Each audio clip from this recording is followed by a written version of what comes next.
My name is David McMillan. I've smuggled over $17 million worth of heroin internationally.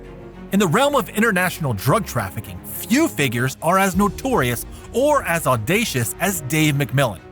His career spanned over 4 decades, during which time he navigated an underground network of dealers, corrupt officials, and dangerous cartels across continents. Yet, despite his numerous successes in this illicit world, it was a single event: his escape from Thailand's infamous Klong Prem Central Prison in 1996 that immortalized McMillan in the annals of criminal history. But how did this man, facing death by firing squad, engineer one of the most remarkable prison breaks in history? This is his story. McMillan was born in London, England on April 9, 1956. He is the son of John McMillan CBE, who was a controller of the Associated Rediffusion Television, and his Australian wife. After his parents separated, he emigrated to Australia with his mother and sister. David McMillan's path into the world of drug smuggling began early. After moving from the UK to Australia as a child, he displayed entrepreneurial tendencies from a young age, albeit of the wrong kind. At high school, he fanned his own notoriety and showed an early taste for the best things money could buy. He gave the impression of living life on the edge, recalls one of his classmates. From scamming free canteen lunches to using credit cards he had found, he made his mark in ways teachers and parents frowned on. He wasn't a good influence, recalls one of his classmates, but he was ever interesting. When year 11 finished, he vanished from the school. McMillan's life of crime would see him ascend to the ranks of global drug smuggling. David McMillan's first encounter with the criminal underworld came through a part-time job at a city cinema, where he was introduced to a group of former safecrackers. These men had turned to narcotics when police surveillance forced them to abandon their previous line of work. Around the same time, McMillan's connections with free marijuana advocates allowed him to bridge the gap between the world of drug trafficking and narcotics advocacy. As a distributor for the Australian Weed, a magazine advocating for drug reform, McMillan became deeply involved in the movement to lift recreational drug prohibitions. Eventually, McMillan's curiosity led to smuggling drugs himself. McMillan's first serious crime was to smuggle hashish from India in a 1950s radio. A fairly avuncular customs guy pulled the radio out of the case. You could smell the hash. He looked at the passport and then at me and said, "Take your radio, get going, and never let me see you again." I didn't realize he was letting me go because he didn't want to wreck my life. I thought it was wonderful. So suddenly, I was in charge of international hanky-panky. From then, he brought in heroin using multiple passports and a friendly travel agent. First alone and then with Sullivan, he made obscene sums, but never enough to quit. He developed a system at Sydney's Kingsford Smith Airport in the late 1970s that allowed him to duplicate baggage using the method to transport hashish from India. However, in 1979, McMillan had a falling out with his associate, disgraced peer Lord Tony Moynihan. Moynihan attempted to trap McMillan in a gambling scam centered on the high-stakes world of Chinese-run cockfights in Manila. He proposed a scheme where McMillan's technical skills would be used to secretly fix the cockfights by detonating explosive capsules in the necks of the fighting birds. When McMillan caught wind of the scam through his connections in the Chinese film industry, he fled the Philippines, issuing a warning to Moynihan before leaving. Moynihan, unfazed by McMillan's departure, went on to defraud another smuggler, Howard Marks, eventually leading to Marks' conviction in the United States. Meanwhile, McMillan's extravagant spending in Australia soon caught the attention of law enforcement. One particular misstep came when McMillan imported a luxury Clenay Coachworks car from California, significantly undervaluing the vehicle on documents.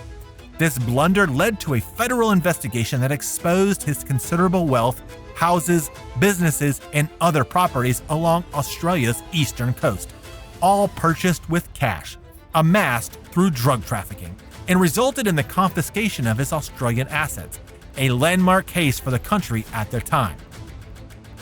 At the height of his criminal career in the 1980s, McMillan enjoyed the life of a multimillionaire with homes, businesses, and properties scattered along Australia's eastern coast. However, the law eventually caught up with him. In 1982, McMillan and his business partner, Michael Sullivan, were arrested following Operation Aries, a joint Victoria and federal police task force.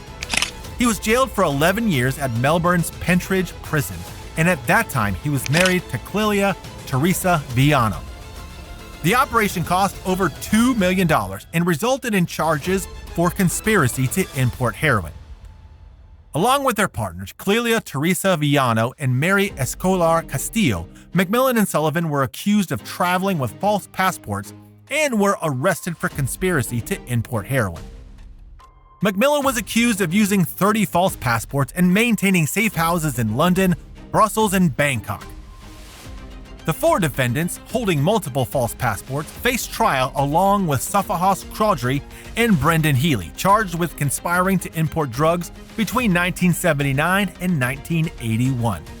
Healy was acquitted, while 9 others accepted immunity in exchange for testifying against McMillan and his associates. A key moment in the trial involved a plot allegedly orchestrated by Moynihan to help McMillan escape from Melbourne's high-security Pentridge Prison using a helicopter manned by ex-SAS operatives. Moynihan's motives were reportedly driven by revenge. Clelia Viano and Mary Castillo, both arrested alongside McMillan, faced additional scrutiny during the trial. Castillo, who had a 4-month-old baby with Sullivan, was denied bail due to concerns she might flee to her wealthy parents in Colombia. McMillan was acquitted on 11 out of 12 charges, but was found guilty of 1 count and sentenced to 17 years in prison. He was eventually released on parole in 1993. Throughout the trial, McMillan maintained his distance from certain associates, such as Thai national Safahos Chaudhry, despite American Drug Enforcement Administration agents testifying about Chaudhry's connections to the Golden Triangle and his involvement in the kidnapping and murder of a DEA agent's wife in Chiang Mai. McMillan denied any connection with Chaudhry and was acquitted of the relevant charges, but the DEA's involvement cemented a lasting animosity between McMillan and the agency. While on parole, David McMillan traveled to Thailand under the alias Daniel Wesley. After a near capture at Don Muang Airport, he was arrested in Bangkok's Chinatown and charged with trafficking heroin. He was subsequently held in Klong Prem Central Prison. McMillan's imprisonment in the Klong Prem Central Prison, often referred to as the Bangkok Hilton, was harrowing. This maximum security facility in the Chathachok district, Bangkok, notorious for housing up to 20,000 prisoners, was a hellish environment where many inmates succumbed to the brutal conditions. Unlike the normal drug dealers who suffered with vermin, worms, tuberculosis, and AIDS, surviving on a diet of soup and the occasional fish head, McMillan lived far more comfortably due to his financial means. He had his own personal chef and assistants, enjoyed food from supermarkets, and had access to luxuries such as a private office, television, and radio. McMillan, aware that his days were numbered, had no intention of resigning himself to the executioner's machine gun. McMillan's decision to escape was immediate. I had been planning my escape from the moment 4 policemen came into a travel agency and arrested me in Chinatown, in Bangkok. As soon as I actually got to the prison about a week later, I started looking at bars and walls and electrical fences, and I began looking for the best place to be. I went to Building 6 simply because it had the thinnest bars in the windows. Time was of the essence. He knew he had only a short window before his execution would be carried out, and he quickly set his sights on freedom. Unlike other escape plans which relied on outside assistance, McMillan was determined to go it alone, using his wits, ingenuity, and a bit of luck. The death penalty in Thailand at the time was particularly grim, with the threat of a death sentence looming and facing transfer to the infamous Bang Kwang Central Prison nicknamed the Big Tiger, where Thailand's death row was located. McMillan knew he had to act fast. The execution wasn't pretty. It was by machine gun. The prisoner was tied to a plank, and a machine gun welded to a bench had 3 strings tied to it. 3 guards pulled those strings so no one could say, "It was my gun that ended the man's life." Realizing he had no time to waste, McMillan began plotting his escape. His previous escape plans had failed because they relied on others, but this time, as he put it, I had to go out the old-fashioned way, which was to cut my way out of the cell bars, and I needed equipment for that.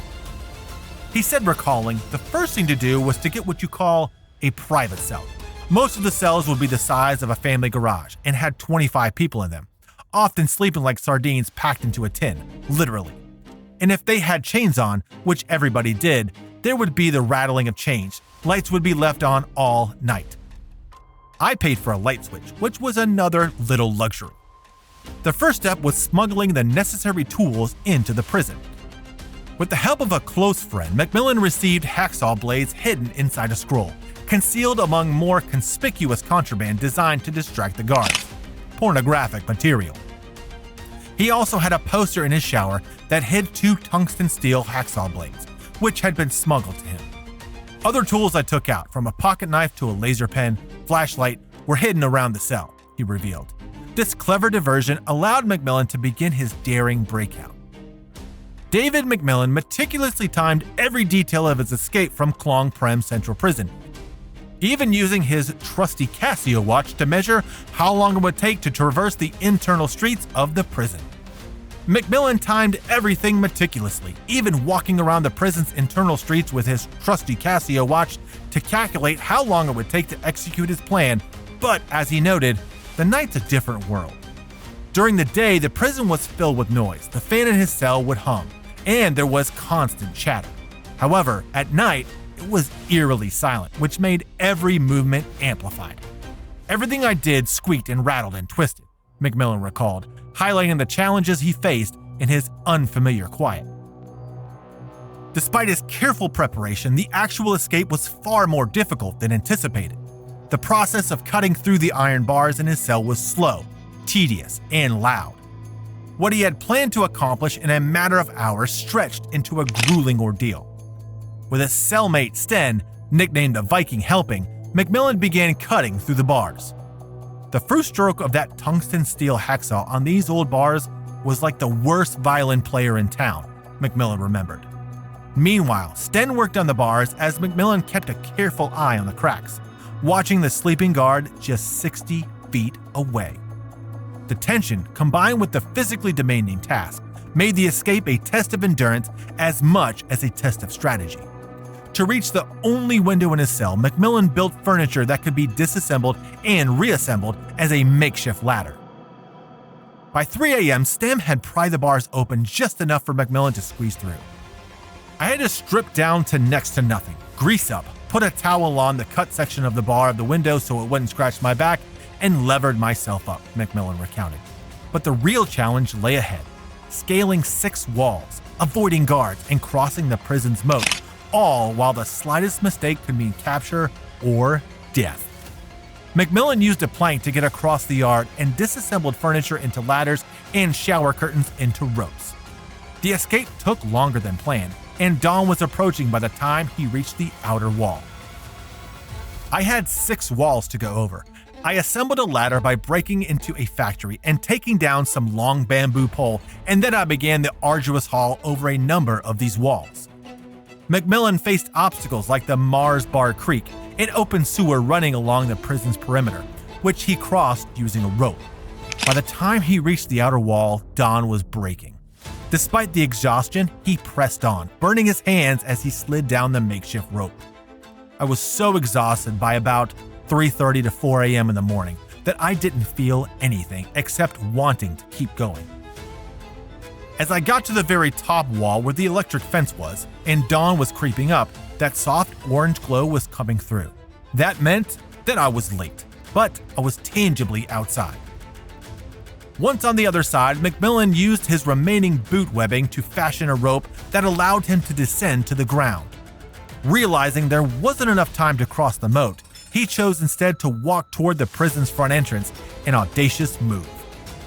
It was so quiet, and I had to go around to the one place I could walk, the front entrance, he explained. Carrying an umbrella which he felt would help his cover, McMillan walked through the rain towards the front crossing bridge where prison guards were arriving for work. As McMillan described, one thing is for sure, escaping prisoners don't take the trouble to bring an umbrella in case it rains. Having successfully walked out of the prison without raising any alarms, McMillan had left money for his cellmates to bribe guards in case they were punished for his escape. He took a taxi to a safe house in Bangkok. A former cellmate who had connections with the Chinese triads had arranged for a forged passport, which McMillan used to make his way to the airport. Within hours of his escape, McMillan boarded a flight to Singapore using a false passport, narrowly evading the authorities pursuing him. Reflecting on his escape, he later remarked on the relief he felt when the airplane doors sealed, indicating he was beyond capture. Despite Singapore also having the death penalty, he successfully avoided being apprehended there. He never returned to Thailand again, although the Thai authorities launched extradition proceedings in 2014. Fortunately for McMillan, those efforts were eventually dropped. The Thai Department of Corrections said, if Mr. McMillan comes back, he will be arrested and recharged.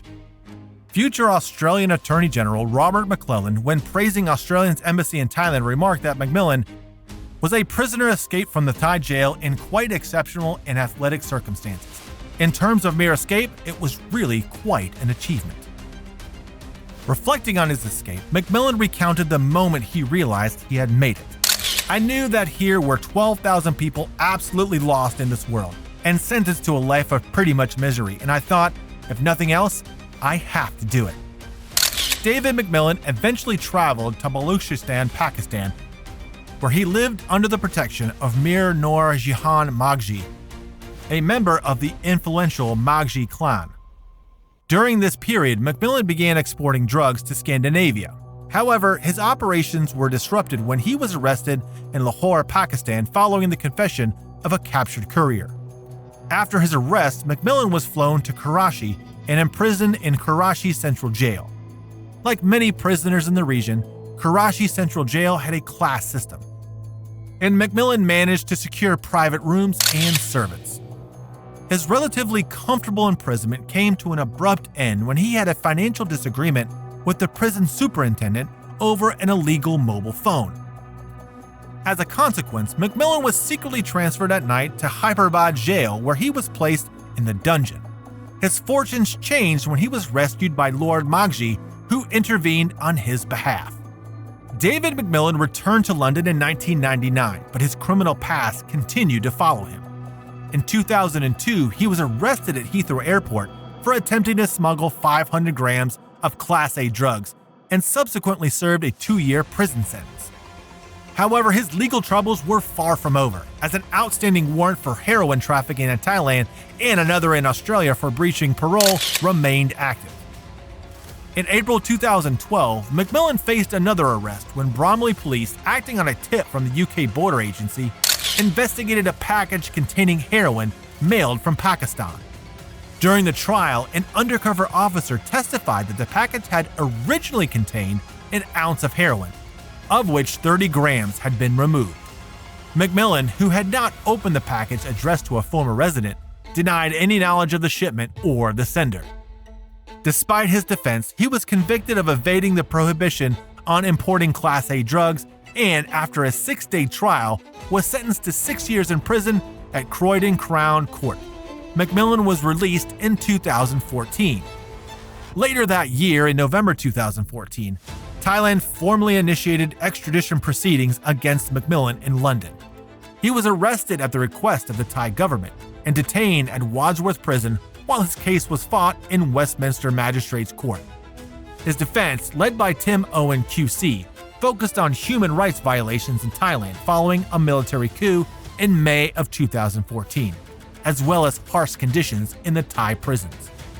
Despite the compelling evidence, both Judge Arbuthnot and the UK Home Security ruled against McMillan's appeal. However, just 2 weeks before he was extradited, Thai authorities unexpectedly withdrew their request, citing technical reasons. McMillan was subsequently released in September of 2016. Today, the fugitive admits that while life on the run was exciting, it was ultimately unfulfilling. Such a life is not quite worth the suffering, he says. Most of my friends from those days are dead. McMillan's life after the escape was no less thrilling. McMillan is still wanted in Thailand for heroin trafficking and in Australia for breaching parole. He continued to evade law enforcement across multiple countries, even serving time in various prisons, though none of these experiences rivaled the death sentence he had escaped in Thailand. In his later years, David McMillan has followed a path similar to that of Howard Marks, the famous international drug dealer turned author. McMillan, now retired from his life of crime, has transitioned into sharing his story of 30 years of smuggling heroin from Southeast Asia, Pakistan, and Afghanistan to Europe and Australia, as well as his numerous prison escapes. Like Marks, McMillan has focused on recounting his experiences through books, interviews, and documentaries. His memoir, Escape, has already gained attention in Asia and is set to be published in the UK. Now living a quieter life, McMillan works daily in Dorking, packing health food nutrients, and remains a public figure through his storytelling efforts, while still being wanted in both Thailand and Australia for past crimes. David McMillan's story is one of audacity, intelligence, and survival against the odds. His escape from Klong Prem Central Prison remains one of the most daring in history, earning him a place in the annals of criminal folklore. While his life of crime is behind him, his story serves as a fascinating account of one man's ability to defy the system and escape the clutches of death itself. If you enjoyed this video, please like, comment, and subscribe to Breakout Bank for more videos.